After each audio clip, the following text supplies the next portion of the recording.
Turnpike Sports is brought to you by Drizzly, your online liquor store. Available in over 95 cities across North America, Drizzly offers a huge selection and competitive pricing with a side of personalized content. Now there's no need to leave the house. Get alcohol delivered in less than an hour by Drizzly. Head on over to drizzly.com and order today. And now get $5 off your first order of $20 or more when using promo code DRINK19 at checkout. Shop beer, wine, and liquor with drizzly.com.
Welcome to Turnpike Sports. I'm Dave Weishuttle, and as always, I'm joined by my producer and co-host Doug Weishuttle. Doug, chances are starting to look good for the NBA and the NHL this summer, but MLB, not so sure about that one.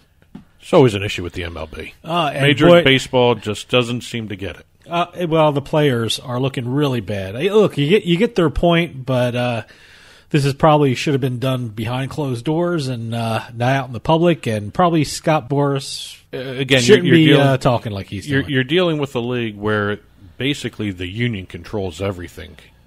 That is the strongest union in sports, the Major League Baseball Players Association. And again, it's one of those things where again, it's too public. Yeah, probably should be done behind closed doors and. It's not looking good. It's really not looking good. What's the old adage? You don't want to see how the sausage is made before you eat it. Yeah, something like that. But again, the players are looking bad. Certainly, the owners, never looked good to begin with, but they're looking a little better, especially when the players and agents start getting into publicly saying what they're saying. So, the chances of baseball this summer. Not looking too great. No, and we're seeing agent-on-agent violence now between the two. They're going back and forth, and it's just crazy. And it's the one sport where there shouldn't really be this much angst about it. They should be, ready to go because they would be in Florida anyway. Yep.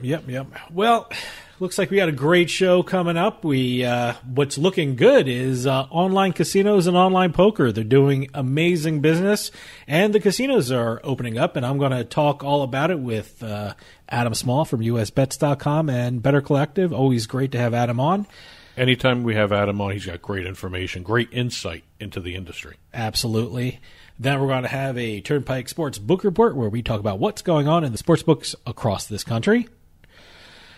And it's been a busy week, so let's take a trip down the Turnpike. And today's trip down the Turnpike is brought to you by Drizzly, your online liquor store. Available in over 95 cities across North America, Drizzly offers a huge selection and competitive pricing with a side of personalized content.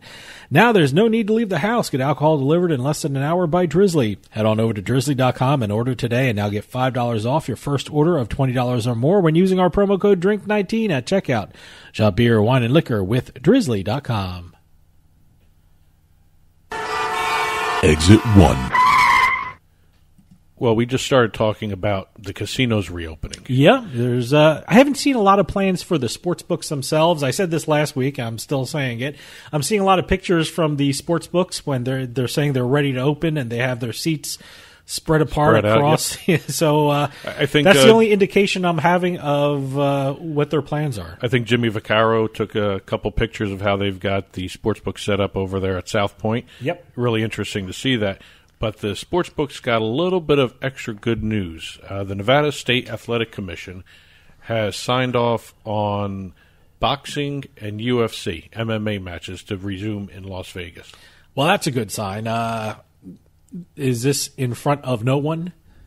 No fans. Okay. But they are planning for televised events. Well, hey, great. It's a little some money coming into the coffers, so that's always great. Well, from what I've been seeing, the UFC events have already been staged. The three that took place in Florida, they had like 3 in about 2 weeks worth of when they first came back. The betting handle on those events was reflective of the fact that there's no sports out there. Oh, yeah. No, hey, I threw a little money on it. Yeah, so did I. Yep. And that and the golf match, great for the sports books. Yes, the match. Yes. That was fun. But now the sports books are going to have at least a couple new events to talk about.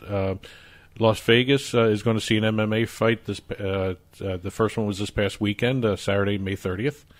And boxing is going to be returning in June 9th, in 2 weeks.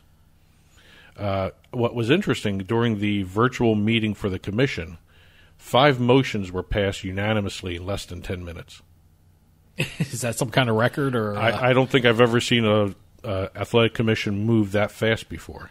The first one was to approve the COVID-19 protocols for events held without a live audience. I guess that was a no-brainer. They all have to do it, otherwise they can't have the event. The next one was to allow UFC to promote an event on May 30th at the UFC Apex, which was televised on ESPN and ESPN Plus. The next one was to allow a UFC event on June 6th at the same location, UFC Apex, which is their complex in Vegas. Okay. Televised also on ESPN and ESPN Plus, according to their deals. That's an interesting thing. ESPN has the undercard, I guess that's what they call it. And when they get to the main event, I guess everything switches to ESPN Plus, right? Right. Okay. And then these are the 2 boxing ones. Top Rank will be allowed to promote an event June 9th at MGM Grand, if everything holds true to where everything is moving forward with the openings. Okay. Also televised on ESPN and ESPN Plus. And also another one on June 11th at same place, MGM Grand. So 5 motions, 5 minutes, less than 10 minutes. Well, those were no-brainers. So you had to do it. Yeah. You have to do it, especially nowadays. As long as the safety protocols are there, I think you can do this. And there has not been a televised boxing match since March 13th. Really? Yep. Showtime Boxing, Showbox event in Minnesota. Okay. So it's going to be nice to see boxing on TV again. Sure, absolutely. Not just MMA events, but also now professional boxing. These aren't going to be championship level bouts, but they're going to be professional boxing, and we'll see exactly what the matches are going to be. They haven't listed who's going to be boxing who, unlike UFC, which has announced all their cards already. Yeah. So they're all set to go. So the sports books are waiting on Top Rank Boxing to announce who the bouts are going to be between. I have to tell you, ESPN does a good job with that. I mean, I've seen some of the MMA things that they were doing. The ESPN, the undercards were very good. And the ESPN Plus is their pay version where you have to switch on over to that. But right. No, it's been really great. It's nice seeing. Yeah. Exit 2. Okay, we've talked in the past about how some of these car drivers, NASCAR drivers, Formula drivers, sometimes don't take the e-racing too seriously. Okay. Well, we had Bubba Wallace rage quitting the race and getting fired by his sponsor, all that stuff. We have a new incident. A Formula E driver. Okay. Now, Formula E are the electric cars that are Formula style, Formula racing, but they're electric cars. They're not e-cars. These are real cars. Oh, okay. Cars. So this isn't a simulated thing. This is involving a simulated thing. All right. Okay. But it was a Formula E simulated race. Okay. So it's a Formula E simulated race. Okay. The Formula E professional driver in the real world was supposed to be doing the race. Okay. So what happened was in this past race that we're going to be talking about, driver Daniel Abt, ABT, basically what's amounting to he brought in a ringer for the video game race. He brought in a professional sim racer. Ooh, okay. And covered his face. First couldn't off, see him during the race. I didn't know there were professional simulated racers. I mean, it's gamers. Well, okay, all right. So wait, who is Daniel Abt? Who is the Formula E driver? So he is actually the guy who drives the real cars. Right, and he was supposed to be doing the race. Okay. The sim race. Now was this proven already? Or he came clean. Oh, okay. He admitted this. So the real driver, a real professional driver who drives for real life, who was averaging 15th place in the sim races. Okay. Well, I guess he was doing the sim races during the pandemic. Right. Okay, so he realized, I can drive the real cars better than I can drive the simulated cars. So he brought in. I don't even have to say allegedly anymore because they found out. So he brought in an actual professional simulated driver. Right. So the actual professional driver brought in an actual simulated professional driver. The professional driver brought in a professional gamer to drive his simulated car. Covered his face during the race. No one knew it was going on. The only way they knew it was the fact that he was doing much better. Oh, this is bizarre. He was averaging 15th place, like I said, but in the race that came under question, he was in second place. Okay. So other drivers confronted him during the race and told him to put his Zoom camera on. Okay. So things say... All right. They found out that he actually did not have... He was not driving the sim car. The professional gamer was. He went on and made his apology, and his apology basically made it worse. Why? What did he say? He was trying to come up with the explanation that he was trying to show how much better the sim racers are, in the eyes of the actual racers. Okay. All right. That's what he did? That was his apology. That was his plan. No, okay. That's what he said after he got caught. Okay. He didn't tell anybody before this. All right. So he was saying we just want to show the other drivers how good the sim drivers really are. Okay. So wait, so they told him to put his Zoom camera on. Was he in the same room as the sim driver? Oh, okay. I see the problem there. Yeah. All right. So basically after the race and after his quote-unquote apology, he got first suspended by Audi, which owned the racing team. The real-life racing Is it team. Audi or Audi? Audi. We're from Jersey, so it's Audi. It's Audi. But the Audi suspended him from the real racing team, the real world racing team, not the virtual team. Okay. Then they fired him. So he got fired. A real life racer got fired because of a sim race again. I wonder if they should hire the simulated pro. He can't drive the real cars though. Oh, this is so weird. My God! It's just an odd situation that just keeps getting more and more. We're through the looking glass, people. This is bizarre. I wouldn't be surprised if this continues. What a world we're in. This virtual stuff continues. You might see something even weirder come up. But I just thought this was such an odd situation. A real life driver getting fired over a virtual race that he didn't even bother competing in. All right. Exit 3. Okay, we're going to talk about another unusual situation. The UFC has filed a trademark. Actually, they filed 4 trademarks. All right. For the term UFC. And the C is spelled S-E-A. C as in body of water. Right. Okay. To go along with Fight Island. Oh, we're still talking about Fight Island. He's still talking about it. Dana White has not stopped talking about it. He hasn't. There's nothing. I heard about it a couple of weeks ago, and then it died down. Then all of a sudden, it's back again. It never left. Oh boy! If you've been following the UFC, you know Dana White has not stopped talking about Fight Island. Has anyone figured out where this island is? No. Okay. He's not disclosed it either. I'm sure it's easy to find. I mean, there's got to be some record of buying an island. But, so it's his island? It's his island. Okay. He filed the trademark for Fight Island back in April. But he went on this guy's podcast. I'll give him a shout-out here. Late last week tonight with John Oliver. He went on that podcast. That's actually a TV show. It's also a podcast. He does a podcast with it? So he did it on his podcast, He did it with the show. Okay. So John Oliver jokingly was going through all the different types of names of what he could have really called it. Yeah. And he ended up saying, and he didn't even go with the obvious for an island where you stage UFC fights, which is simply UFC, and he spelled out S-E-A. So Dana White probably didn't pay attention to the rest of the interview. That's actually a pretty good idea. And he went ahead and trademarked it. Oh, okay. Filed 4 trademarks for the event and also for merchandising, too, as well. So the trademark that he filed was the letters UFSEA. That's correct. UFC. Okay. All right. For events, clothing, he did postcards. Hey, it's pretty all types of merchandise. It's actually pretty clever. He's not going to give this guy any bit of it. You know that. Oh, well, It'd actually be fun to see if actually something more goes. I mean, this is almost like Dan Patrick with the Tampa Brady shirts. Yeah, that's true. So, yeah. But Patrick went ahead and started selling T-shirts with Tampa Brady on it. Yeah. I don't think this is going to really, do anything more than just it's a good laugh. I don't even know if these are going to go through, to be honest with you. I think it's pretty funny. I think it's clever. Yeah. Good for Dana White. Good for John Oliver. Exit 4.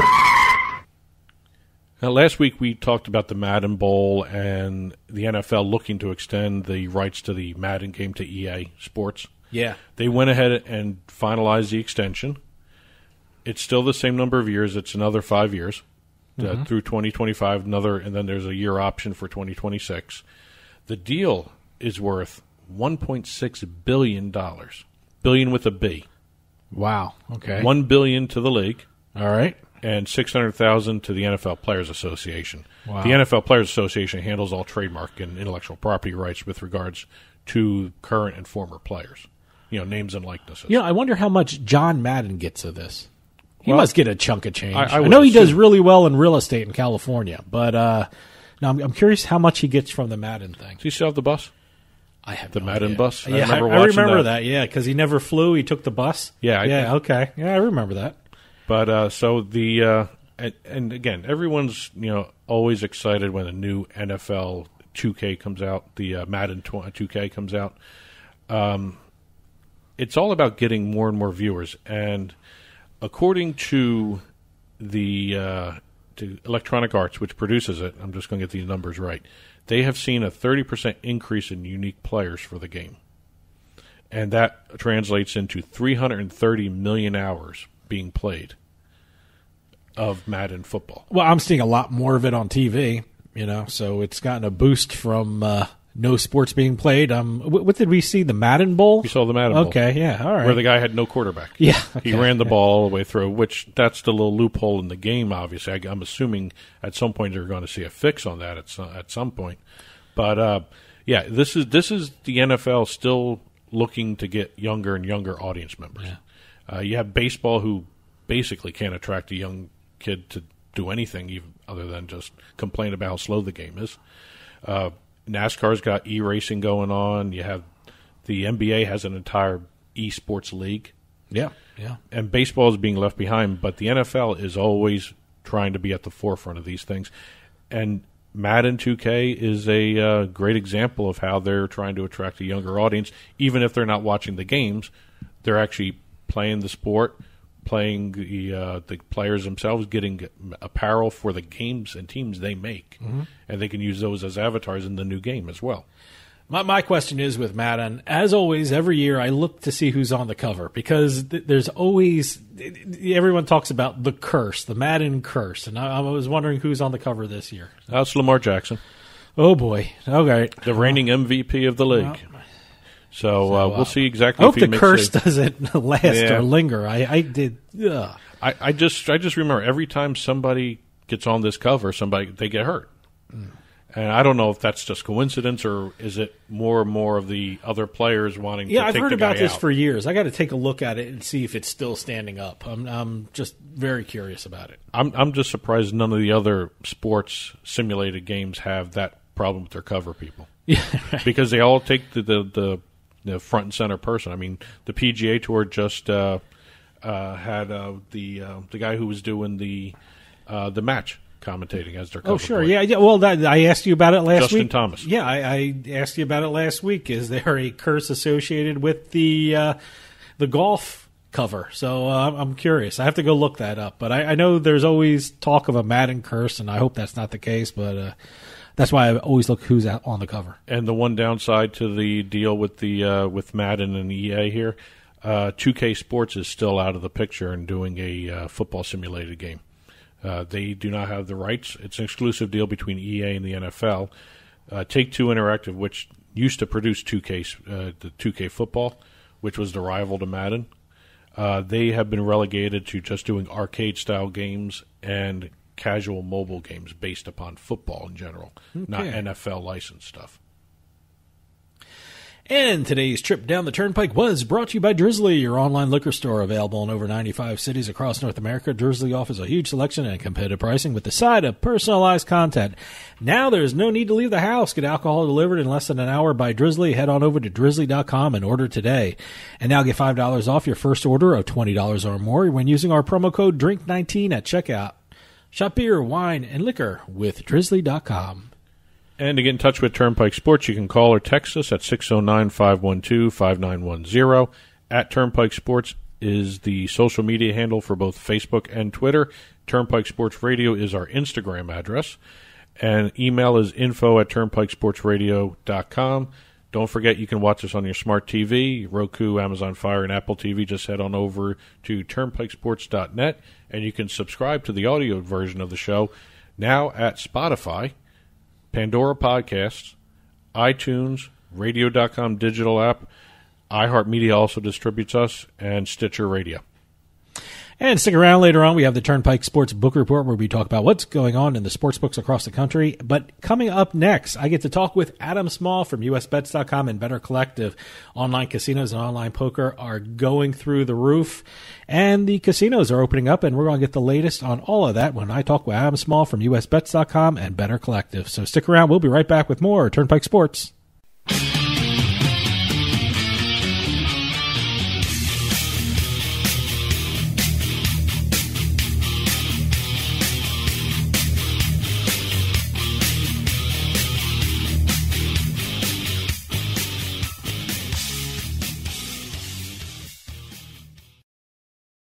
Does hair loss run in your family? Are you worried you're losing your hair? You can do something before hair loss becomes irreversible. You can regrow thicker and healthier hair without surgery or any invasive procedure.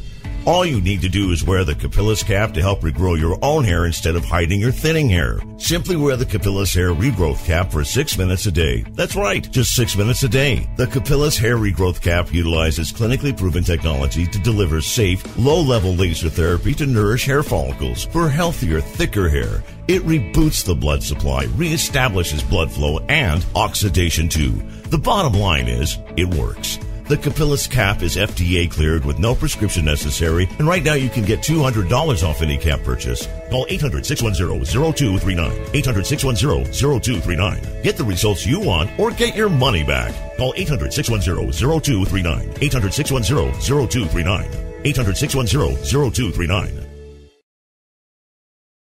Free stuff is awesome, but free stuff that will spice up your bedroom is even better. Just go to adamandeve.com and select almost any one item for 50% off, and then we'll load on the free stuff. Just enter this very exclusive code, BABE16 at checkout, and you'll get 10 tantalizing free gifts, including a sexy item for him, a special toy for her, and a third item you'll both enjoy. And 6 extra special bonus items that are sure to rev your engine, pique your curiosity, and even blow you away. Plus, free shipping! Always sent in discreet packaging.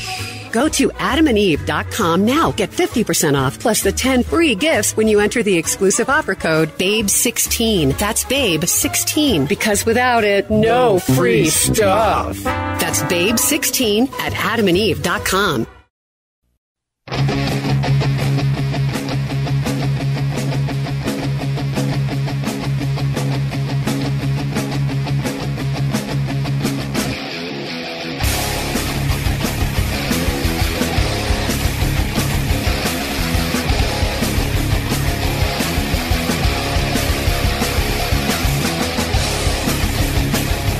Welcome back to Turnpike Sports. I don't think I'm saying anything startling when I say this is the most interesting time in the history of gambling. With the pandemic, some gaming markets have seen the rise of online casinos and poker to the point where they're breaking revenue records. This is also a time when casinos are looking to reopen in the safest way possible. And as always, to discuss the biggest topics in the gambling industry, I am joined by Adam Small from USBets.com and Better Collective. Adam, thanks for joining us. It is great to be back. It's been a while, right? It has been. You know, it's I think this is the first time I'm speaking with you since the pandemic hit and the casinos were shut down.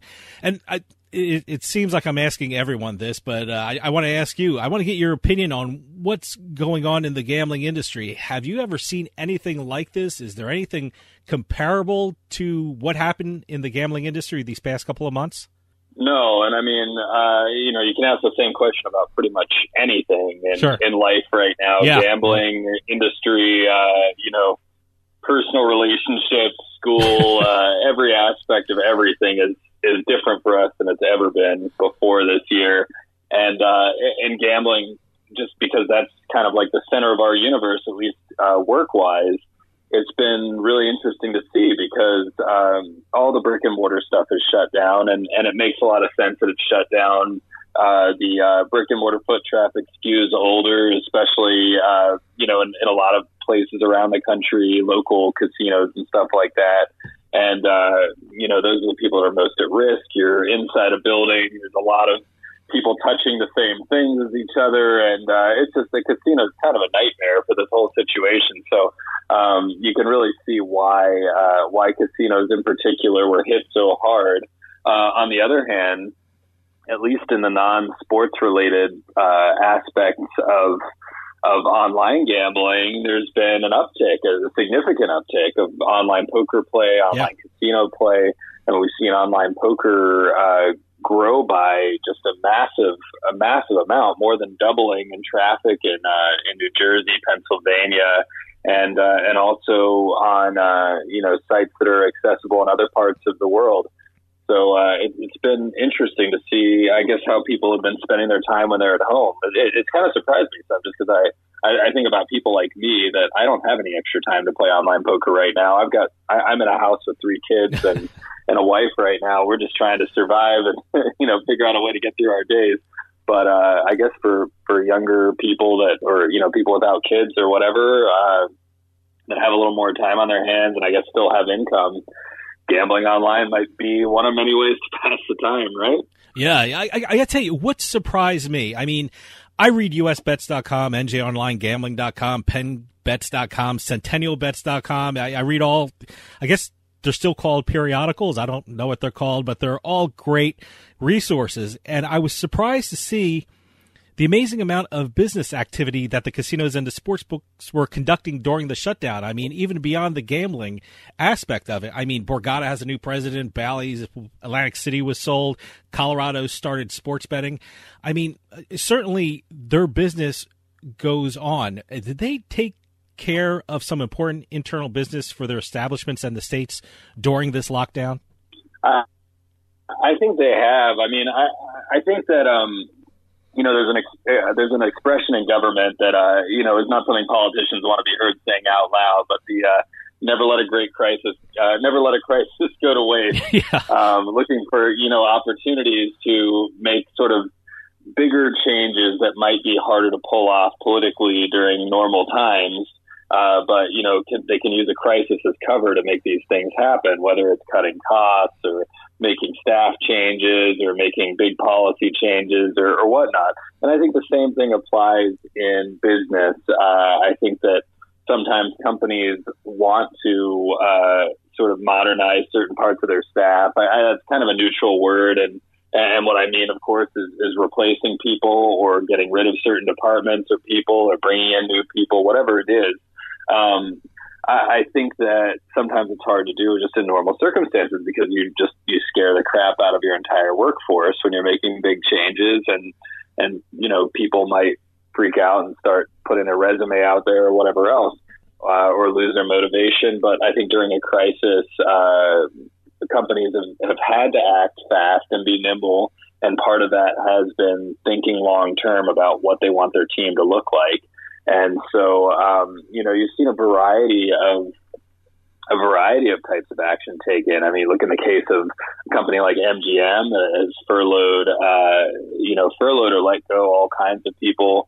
And that's, largely brick and mortar employees. But then you look at a company like William Hill that, at least in the U.S., is a lot of online people, and people have been getting let go and furloughed, and not just people that work brick and mortar. It's been some interactive people as well. I've heard the same thing at a number of other operators. Parks is another one that comes to mind that I know let go some interactive people.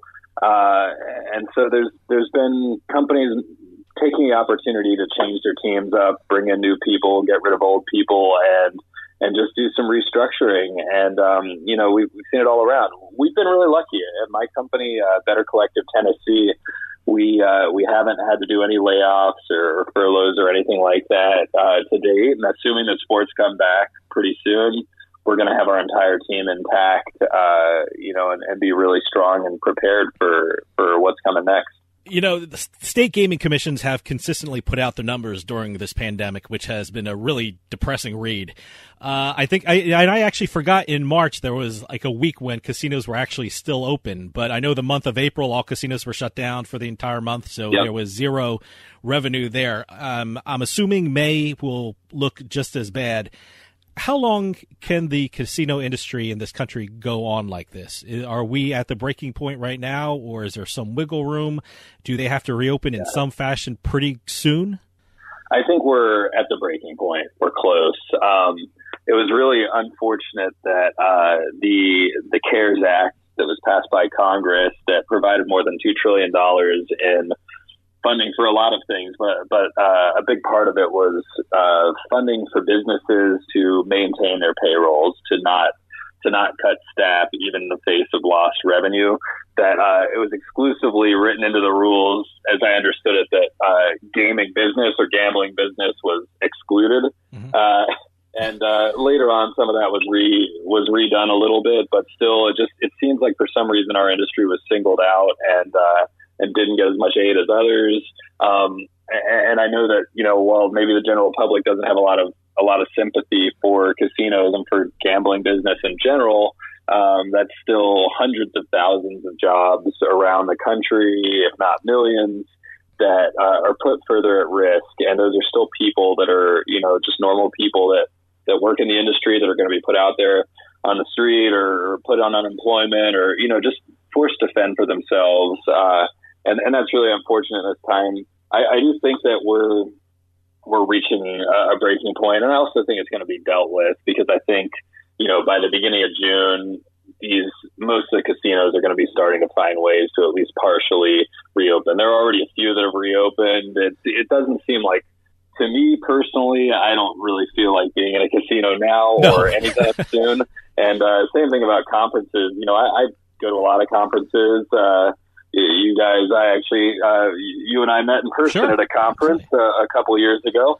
But I just, I don't have any desire to be in a place like G2E in Las Vegas with thousands of other people all kind of, using the same tables one after the other. And I don't know, maybe by next year I'll be more comfortable with it, but it's going to be a while. And I know that's a huge part of people think of Las Vegas, they think of gambling, but at least in Vegas, maybe not in casinos around the country, Vegas is a convention place. And Atlantic City is in some ways too. I mean, these are places where people congregate for a wide variety of reasons beyond just gambling and entertainment. And a lot of that stuff is it's all like huge crowds of people all in the same places all the time. And that's just not going to work out for a little while. So I think, everything could be back, but everything won't really be back, if that makes any sense. Yeah, I got to ask you, you brought it up, and were you shocked that the gambling institutions were not included in the stimulus packages? Because I was thinking, you know what, the president used to own casinos. So I'm figuring, there's going to be something for the gambling industry. Were you surprised that they were excluded? Well, not in any relation to anything regarding the president or anything like that. But I was surprised. I'm surprised by a lot of things he does. So I don't know. Well, I think that's the point a lot of the time. Yeah. But I wasn't because of him specifically. I was surprised because it just seemed like a very odd singling out. Yeah. And I'm not sure why, politically why it was necessary to take a couple of industries and exclude them. I do understand, again, the general lack of sympathy towards the industry. Sure. I understand the general lack of sympathy towards other industries, but when you're bailing out industry and businesses, a lot of that's going to be unpopular no matter what. And it doesn't mean that you got to single out certain groups. it always just feels to me like there was someone behind the scenes that wanted this to happen, that wanted certain people excluded, and were able to, exert that kind of influence over the way that the rules were put together. Because otherwise it makes no sense. I mean, people are people.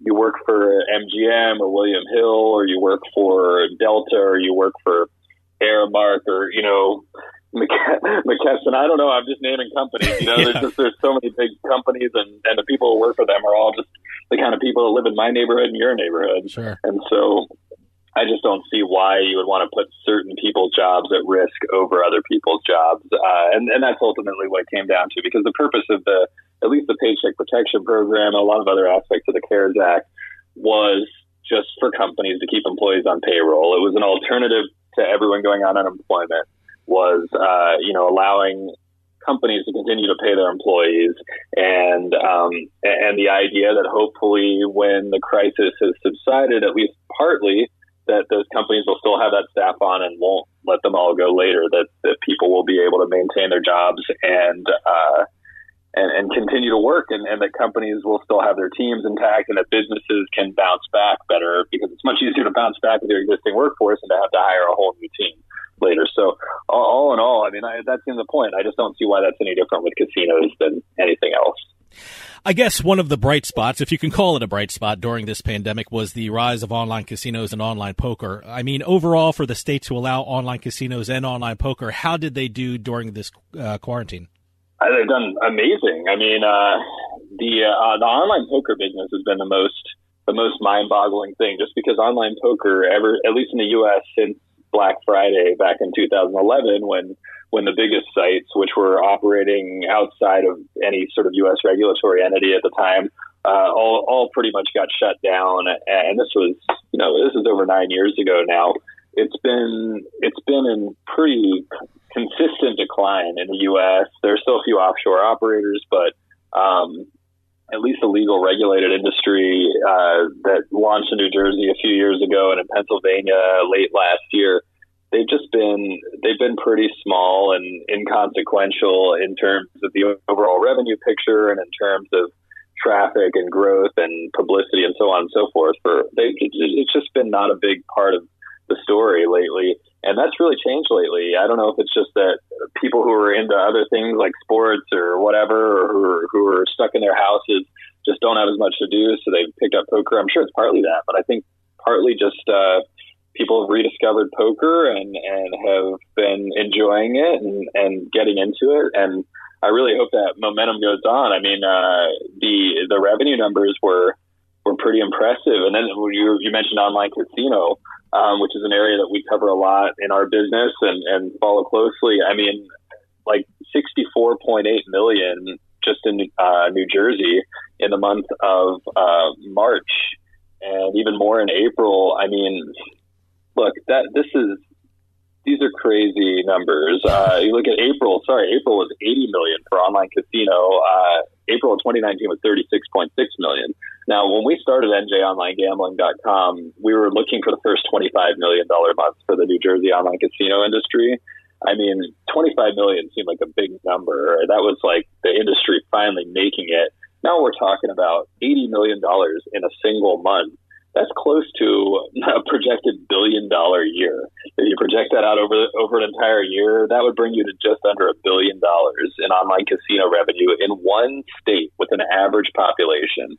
So that's a pretty incredible result. Now, we don't expect it to stay that high post-pandemic, but it's not going to go all the way back down either. And this is a big industry. This is propping up Atlantic City right now. If you got $80 million in a month coming in from online casino revenue, whereas you had zero coming in from land-based casinos, it doesn't make up for the entire $200 million or so that land-based were doing in a month, before the pandemic. But it's still, it makes up a significant portion of revenue and keeps you in business. I got to tell you, I'm sitting here in New Jersey, and I am amazed at the amount of television commercials for online casinos. I mean, Betfair is huge, Play MGM, Golden Nugget, and I'm talking about 2 to 3 times an hour. I mean, certainly you said this is going to change after the pandemic, but you think their marketing approach to these online casinos will continue even after the retail casinos open? Because I'm shocked at the amount of advertising they're doing on television. Well, I think that there's a couple of ways to answer this question and a couple of things that are relevant here. There's always hot and cold periods when it comes to advertising online casino. You'll see a company like Betfair or Golden Nugget come out with a big spend for a month or two where they're on TV a lot. I've seen this in my vacations up to the Jersey Shore where I'd be up there and see a Betfair commercial every 10 minutes on TV or whatever. But they do it off and on, and I think they'll continue to do it off and on. But that being said, I think eyes have been opened on the business side that this is more important than maybe they were treating it before. Mm-hmm. And this dates back for me to 2014 when I went to Borgata right after the industry had launched. It was January of 2014. And I got to visit their online casino and iGaming office. And it was just this tiny little office in the basement with like 10 employees in there. And they were really, I mean, this was at the time, this was the biggest legal U.S. online poker room, and they were, starting to do a lot with casino and everything too. And they had less than 10 people on their entire team. They just didn't care. Like these guys were not considered important, and what they were doing was not considered important. And you fast forward a few years, and most of that team's been overhauled. There's now a company called Roar Digital that handles the marketing aspects of Borgata and MGM's online gaming brands, which include BetMGM for sports and casino, Party Poker for poker, and it just in the state of New Jersey, the Borgata online brands. And these guys, this is a serious marketing effort being put in now, serious integration between MGM and GVC in Europe. And they're very serious about being one of the top online brands in the U.S. They're spending a lot of money. They have major revenue projections and big ambitions. And definitely, I think you'll see this industry-wide that companies are not just going to back away after all this. There's going to be a concerted effort to be a big player in this, and people are going to be looking at online gaming as a major future part of their plans. I got to tell you, I've talked to a lot of people around the state, and what's happened with the online casinos and online poker is we talked about it off air. People get into a routine. People start setting aside time to go online, whether it be to play games, and people use the chat rooms also to keep in touch with other people around the state that they're playing games with. So I guess the trick now is, do you think these online casinos and online poker sites can actually keep these players that are using their site every day? Well, I certainly think some of them will be staying, some of the players, that is. And I think it's going to depend on who the operator is in terms of just how much importance they put on this. You've got a variety of companies with kind of different product lines and different goals. If you look at a company like Stars Group, which is now merged with Flutter, and just, to back up a second, Flutter is the company that owns Betfair, that owns FanDuel, that owns TVG, which is one of the biggest sports or horse racing operators. So they've got a number of brands. And then Stars Group has Poker Stars, and now Fox Bet for sports betting, and Poker Stars Casino, and has some major international brands as well. These guys are going to place a lot of importance on maintaining that base of poker players. They're going to be trying to convert them into sports bettors and other types of gamblers and their other products. Maybe trying to get them over into FanDuel and doing sports related stuff there. But these guys are going to place a major importance on retaining those poker players. Other companies, I think, that are more focused primarily on casino or on sports are going to look at it differently. But I think that what usually happens in these times, and what's likely to happen, is that the biggest winners from these times and the market leaders overall will just get stronger. Golden Nugget will be a stronger market leader in online casino. Poker Stars will be a stronger market leader in online poker. And for sports betting, when all's said and done, I think FanDuel and DraftKings are in a pretty good spot. Let me ask you about these online poker sites. A couple of times I went to WSOP.com because every afternoon they have a 3 o'clock free roll. And not only people in New Jersey are playing, but I've seen people in Vegas. I've seen players from Reno also during the tournament. And at one point and one day, they had almost 700 players in this tournament for a midday tournament, which was incredible. And that's not only true for WSOP. I know PokerStars in Pennsylvania have record prize pools. WPT and Party Poker did a deal for an online series. I mean, I talked to the president, Adam Pliska from WPT, and he called it an online poker festival. Do you think they're going to continue using these events to maintain the players that they have now? Do you see them doing more of these online events, more of these online spectacles? I know one of the marketers called it, but is that the way they're going to keep the players after the pandemic lifts? Well, I certainly think they should. It's going to vary a lot. I think that, being in New Jersey, you're seeing the way things play out in the state where you get a wide variety of product lines available online. And it's going to depend largely on what state you're in for stuff like that. But I certainly think that in New Jersey and Pennsylvania and Michigan soon, when everything launches there, that they should be doing it that way, because poker is a great thing for getting eyeballs on you. It's much easier to promote than a lot of other forms of gambling because there's a community aspect of it. Players can legitimately become star players and winning players by working hard. It's something that people can succeed in and that people sort of have a lot of aspiration around, which makes it different than, for the most part, sports betting and online casino play. And it's kind of the same way that FanDuel and DraftKings can continue to push DFS products, even though those are probably never going to be particularly profitable, if profitable at all for them. That these are aspirational games that a lot of people win at or believe that they can win at, and it's easier to talk about them and promote them and build community around them than it is to do the same with single game wagering and things like that. So I do think that these companies, especially the ones that don't have other strong options for building community and for building out these spectacles, as you put it, I think they should keep pushing poker where they can, and I think they will. I don't think it's going to be quite as obvious or pronounced because there's just a lot more noise most of the time. It's a lot more noise when sports are going on and when everyone's kind of going about their normal business, and maybe we won't notice as much, but I really would be shocked if this stuff went away entirely. Well, you mentioned it. Pennsylvania, New Jersey have online casinos, online poker, and online sports betting. I've been talking to a lot of industry people from around the country, and they all said that they wish they had that safety net for the gaming industry in their state. Do you see that this present situation could change the mind of lawmakers around the country and allow online casinos and online sports betting in more states? Well, I don't even think it's so much about changing lawmakers' opinions. I think lawmakers, at least most of these state lawmakers, are kind of doing what they're told by the interest groups around their states that have built relationships with the state legislators and with regulators and so on and so forth. And so we still have the same issues in a lot of states. There are tribal compacts and constitutional amendments about gambling and just all these different things that in each state make it a unique battle to get iGaming or sports betting or anything like that legalized.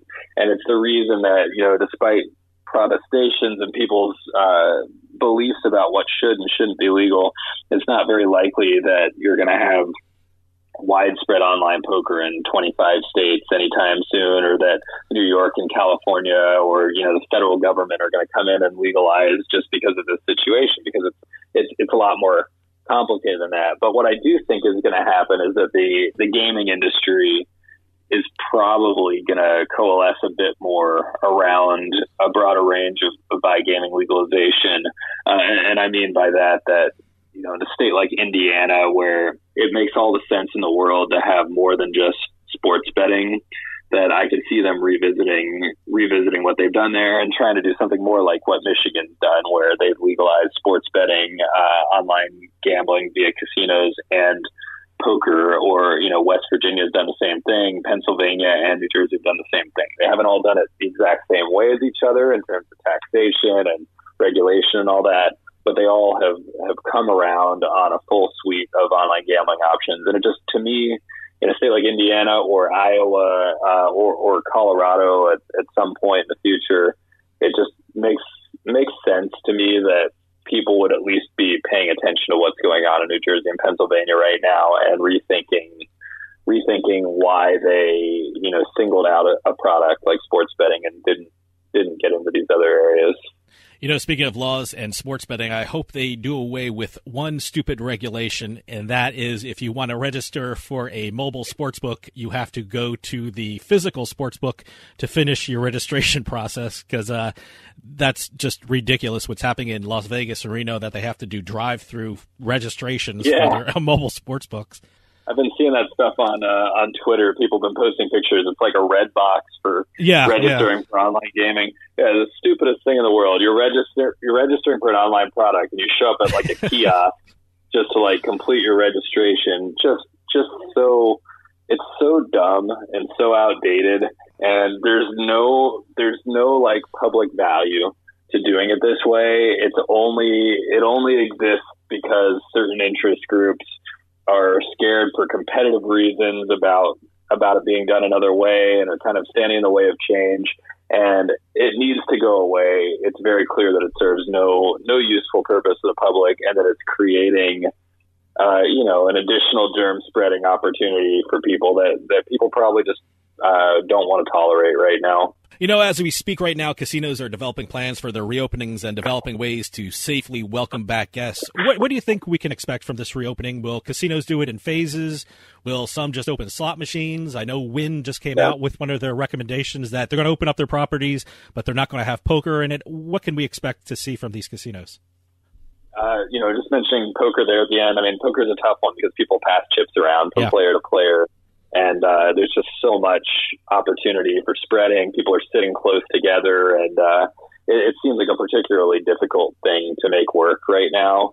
What are you going to do? Like, after people put all the chips in the pot, before you push it to players, spray a bunch of white vinegar or hand sanitizer, whatever, Clorox into the middle, and splash around on all the chips before you push the pot every time.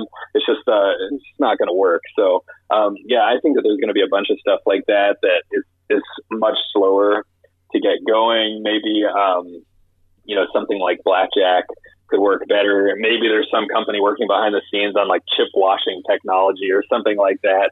We get chip washers at every table. Instead of having those racks in the middle of the blackjack table, you just stick all the chips in the chip washer, and they just keep kind of coming out like the way the automatic card shufflers do. I mean, what if I get all to see that? Let me tell you something.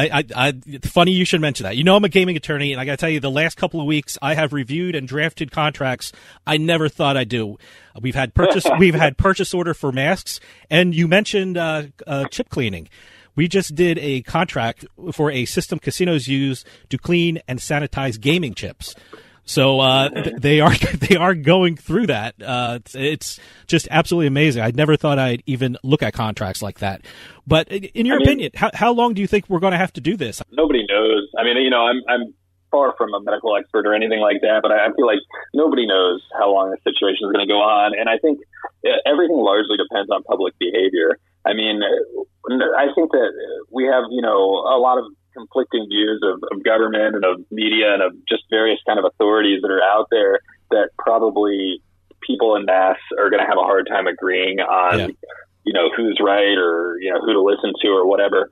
But at the end of the day, everything's going to depend largely on behavior. And I think that's what you mentioned, opening in phases. I think the casinos will open in phases, and I think they're going to have a lot of protective measures in place, whether it's social distancing requirements or sanitation rules or, procedures that were different, like the chip washing or whatever.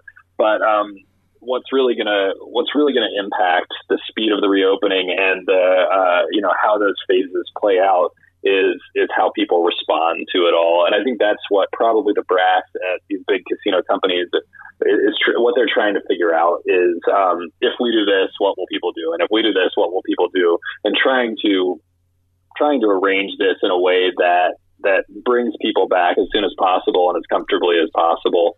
And I think that's just I know that's kind of like running around and not really giving an answer, but that's what I believe. I think they're going to be trying to do it in a way that makes people comfortable, and then watch how many people come in and how people come in and what they do when they're in, and kind of keep remaking their plan and iterating on their plan in response to that until you've got, reasonable capacity happening. But I believe, full capacity in these casinos is, in my opinion, not happening until next year. There might be, I've heard people talking about pent-up demand, and I believe that. I believe that, you might have a reopening and see massive crowds for a few days just because there's so many people that are, like, excited to get back in or to go eat a nice meal or whatever. But in terms of consistently staying at capacity, in my opinion, it's likely that it won't be till next year. Speaking of getting people in, I know the lifeblood of any casino is seniors and older people playing their slot machines. Is it job number one of the casinos and their PR people to demonstrate to seniors that they're doing everything possible for them? Yeah, I don't know. I'm really uncomfortable with it personally because I don't think old people should be in casinos. Absolutely or, not. Senior citizens, whatever. I think they should be staying the hell out. Like if my dad doesn't go to casinos, he doesn't gamble. But if he were a person that went and he asked me what I think, and my dad's 74 and he's got some respiratory illness history, I would be telling him no, stay the hell away. Yeah. I don't think senior citizens should be going in casinos right now. Certainly not people over 80. Probably not people over 70, and certainly not anyone with any kind of respiratory illness or immune system issues. So it definitely, this is a big factor in all this. A huge portion of casino clientele is elderly, and they've got to figure out a way to deal with that responsibly. And I worry about that. I don't worry about it as much in Vegas, just because Vegas is built around this industry and they're so protective of what they've got. But I do worry about it a lot in other gambling destinations around the country, particularly more like local type casinos in places like Council Bluffs, Iowa, or, the middle of Pennsylvania, places like that, where it's just, you know that your clientele is built around local visitors. Most of them are older people, and they're going to be a lot of risk. And casinos, this is, in my opinion, the most challenging task right now is how to be responsible and not overdo it and not put these people at too much risk. Adam, we're running out of time, but I want to remind everyone that they can follow these important issues in the gambling world by going to USBets.com. Adam Small from USBets.com and Better Collective, thanks for coming on and keeping us up to date about what's going on in the gambling world. Yeah, thanks for having me again, Dave. It's always great to be on. Stick around. We'll be right back with more Turnpike Sports.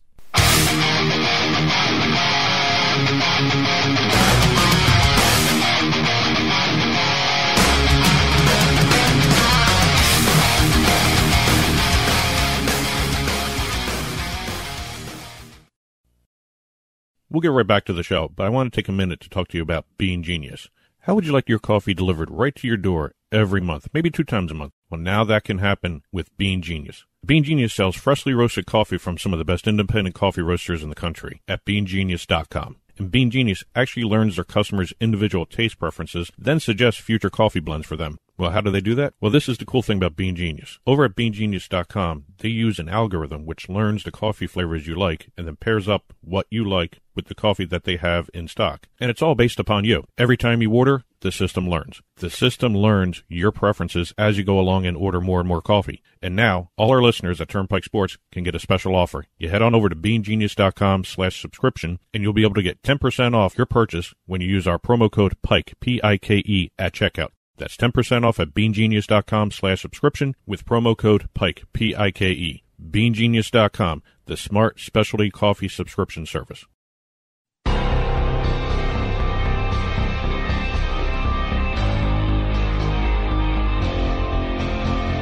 The Turnpike Sports Book Report.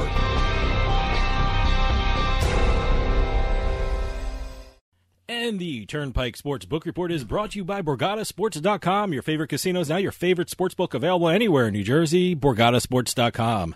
Sign up at BorgataSports.com using our promo code PIKE, that's P-I-K-E, and you get a risk-free bet up to $300 and 20 bonus dollars at BorgataCasino.com. Must be 21 years or older and in New Jersey to place a bet. Terms and conditions apply. Gambling problem? Call 1-800-GAMBLER. And before we get to the sports book, once again, thanks for Adam Small for joining us today on Turnpike Sports from USBets, Better Collective. Always great information from Adam. A couple of news and notes just to... By the way, I didn't look at this, but is the Turnpike Sports Book Report just a depressing thing to look at with regard to revenue? It has to be, I guess. It's really... Well, I've been turning it into legislative updates as well as some other stuff. Plus, also with the fact that a lot of the sports books have turned to the non-traditional sports, more like of the darts and table tennis. Yeah. And also with the fact that a lot of the sports are now starting to return with the soccer and the NASCAR. No, even before looking at this, I like you mentioned NASCAR. It's been great seeing NASCAR again. It's been great seeing MMA. Some really good events happening. And now we're going to have boxing, too.